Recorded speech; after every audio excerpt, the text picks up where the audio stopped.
Hello everyone, welcome back to my Facebook page and YouTube channel Nupur blog and cook. কেমন আছেন সবাই? আশা করি সবাই অনেক অনেক ভালো আছেন, আমিও ভালো আছি।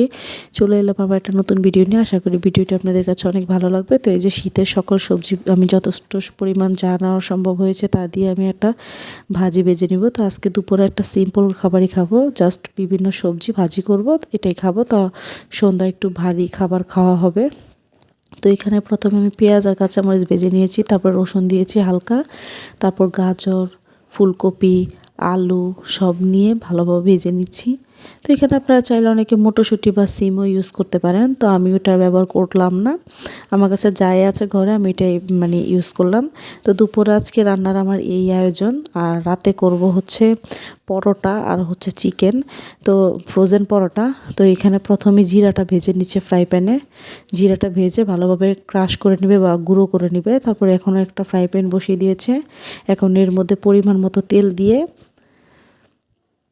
পেঁয়াজ দিয়ে নিচ্ছি, এখন ভালোভাবে ভেজে নিচ্ছি। তো পেঁয়াজটা ভাজা হয়ে গেলে এর মধ্যে একে একে মশলা ইউজ করব। এটার মধ্যে হচ্ছে আদা বাটা, রসুন বাটা, ভালোভাবে আদা আর রসুনের স্মেলটা চলে গেলে এর মধ্যে আমি শুকনা মরিচ, এখন আপনারা গুঁড়া মরিচটা কে কীরকম খাবেন বা ঝাল কেমন খাবেন এটা যার যার পছন্দ মতো ঝালটা। তো আমরা অতটা বেশি ঝাল খাই না, মিডিয়াম।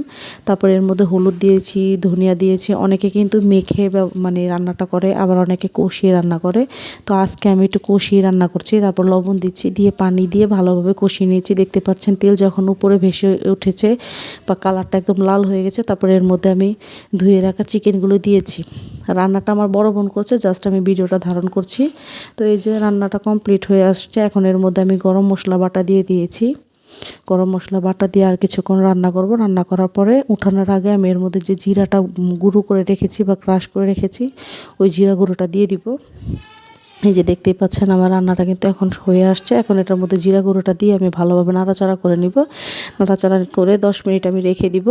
তারপর এই যে মাংসটা চিকেনটা রান্না করা হয়ে গেছে, রান্না করে সাইডে রেখে দিয়েছি। এখন এর মধ্যে আমি ফ্রোজেন পরোটা ভাজবো। এই পরোটাটা আমি বাহির থেকে কিনে এসেছি। আসলে বেলাবেলির ঝামেলাটা আমার অনেক অনেক ঝামেলা মনে হয়, তাই আমি এইভাবে কিনে নিই। তো আমার ছেলেরা দুজন দুইটা খায়, আমি একটা খাই। তিনটা খেলে আমাদের প্রতিদিন হয়তো বা 2টা 3টা করে ভাজা হয়, এরকম একটা খাওয়ার কেউ থাকে না। তো এই তো ফ্রোজেন পরোটাটা অনেক ভালো। হ্যাঁ, তারপরে পরোটাটা ভেজে নিয়েছে। আর এই যে চিকেনটা আজকে সন্ধ্যা বা রাতের খাবার আমার এইটাই, চিকেন আর পরোটা। তো ভিডিওটা কেমন লেগেছে, ভালো লাগে থাকলে লাইক কমেন্ট শেয়ার করবেন ইউটিউব অ্যান্ড ফেসবুকের থেকে। আর ফেসবুক ফলো দিয়ে আমার পাশেই থাকবেন, জানাবেন আমার ভিডিওটি কেমন লেগেছে। আপনাদের কাছে আমার একটা রিকোয়েস্ট, আমার ভিডিওটি দেখবেন অবশ্যই একটা লাইক দিবেন। তো আজকের ভিডিওটি আমার এই পর্যন্তই। Thank you for watching my video.